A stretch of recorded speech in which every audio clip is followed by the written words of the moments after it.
A unique stillness is exclusive to the dawn, that hallowed, undisturbed period before life's urgencies start to call. Within this delicate interval, when daylight is still nascent and clamor has yet to surge, an alternative form of power emerges, not the overt outward type, not the one presented for show, but a subdued variety, cultivated in isolation, through self-control, during times when you are unobserved and possess every reason to crumble. Yet, you remain steadfast. And it is at that point that all things commence. Precisely then, not amidst the daily toil, nor in the pursuit of objectives, nor in the acclaim, but in the self-command to greet the day as you see fit, to confront your own reflections before society dictates your mindset. The majority, often unconsciously, awaken and instantly relinquish their agency. They consult their devices prior to connecting with their inner selves. They browse the experiences of others before even acknowledging their own existence. They commence responding before they have taken a moment for introspection. Consequently, it's hardly surprising they feel depleted ere the day has truly started, for they never afforded themselves an instant to truly claim their morning. However, you are not present to exist as most do. You are not present to be swayed by every emotional tide, to be buffeted by views and anticipations, to exist subject to another's pressing needs. You are here to construct something more robust, more firmly established, something unshakable.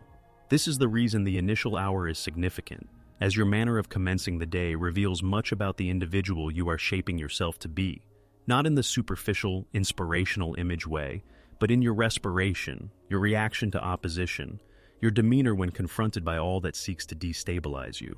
When you opt for tranquility instead of turmoil, when you select serenity over ease, you are not merely engaging in peacefulness, you are nurturing strength. Consider the typical mode of operation for many individuals. The instant unease is felt, they seek an exit. The moment quietude emerges, they flee from it. They saturate each interlude with diversions, each inhalation with sound, every chance for mindfulness with incitement. Yet the individual who can abide in that quiet, who can sense the escalating strain and not recule, not respond, not retreat, that individual is formidable. That individual has mastered the discipline of self-mastery, and self-mastery is paramount. You understand, power does not reside in the loudness of your speech. It is found in your capacity for forbearance when every fiber of your being desires to erupt. It is in the self-discipline to disengage when the ego craves retribution. It lies in the resolve to maintain your principles, even when solitude entices you to compromise them. This is the unspoken truth. Quietude is not inaction. Serenity is not feebleness. It is conflict. It is a spiritual battle. And each dawn, you enter the arena of your own consciousness. For the adversary does not appear clad in mail. It manifests as your internal reflections. It suggests your inadequacy, your need for something additional, your perceived lack of progress. That tranquility is mundane. That disorder is vitality. And each instance you heed that voice, you relinquish a fragment of your strength. However, the individual who triumphs in that struggle, silently, steadfastly, constructs something immutable. They have no need for loud pronouncements to gain esteem. They do not need to pursue affection to feel worthy. They have no requirement to debate to demonstrate their value, because they have accomplished something significantly more challenging. They have confronted their own being, and they have reconciled with their discoveries. This is the purpose of mornings, not solely for established habits, not merely for writing, contemplating, or organizing your schedule. Mornings serve to recall your fundamental identity before society attempts to induce amnesia. And to recollect who you are, you must eliminate the clamor. You must abide with your unease. You must confront the aspects of your nature that experience impatience, compulsion, resentment, or fear, and deliberately elect, not to nourish them.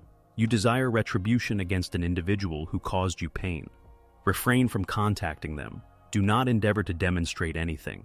Do not elucidate your value. Construct your quietude as a stronghold. Allow your recovery to convey its profound message. Permit your non-presence to stand as a testament to your development, because genuine strength is not concerned with overpowering adversaries vocally. It is about enduring longer than they do. It concerns surpassing them in maturity. It involves evolving into such a state of equilibrium, concentration, and inaccessibility that they can no longer affect you, not even in recollection. And that particular type of fortitude, the sort that requires no external approval, the sort that does not pursue turmoil, originates in the early hours. That commences when you decide against being subservient to your urges, when you opt for mindfulness instead of alarm, when you select purposefulness over reactivity, when you determine that your tranquility is no longer a subject for compromise. Certain individuals awaken to auditory signals, others awaken to their calling, and a distinction exists. Rising at dawn is not primarily about output. It is about fashioning an expanse for respiration, an expanse for contemplation, an expanse to connect with your inner self before any external voice interjects. It involves transforming into the type of individual who does not plead for quietude, but rather constructs it, who does not pursue command, but rather personifies it, who has no necessity to flee from the world because they have cultivated an internal realm so resilient they have no need to retreat. This is the reason retribution is not invariably about overt deeds. At times, it is about serenity, about withholding a reaction, about maintaining such self-possession that your absence of response resonates more powerfully than anything else. You have no requirement to mirror their intensity. You have no need to descend to their level. You ascend beyond. You surpass in self-command. You exceed in concentration. You excel in quietude. Individuals frequently discuss self-discipline as if it were a mechanical, arduous struggle. Yet, what if it were revealed to be, in reality, the supreme expression of affection? For when you are disciplined, you do more than safeguard your hours. You safeguard your essence. You safeguard your prospects.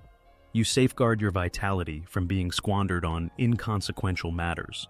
You cease bestowing your feelings upon individuals who are undeserving.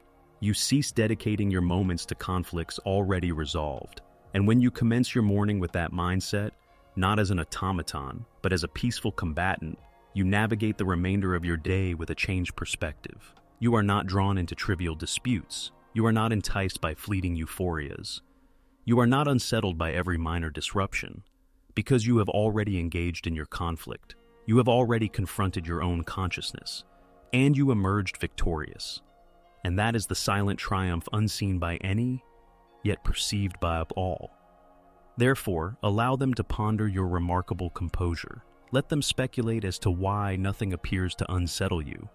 You will offer no clarification. You will not brag.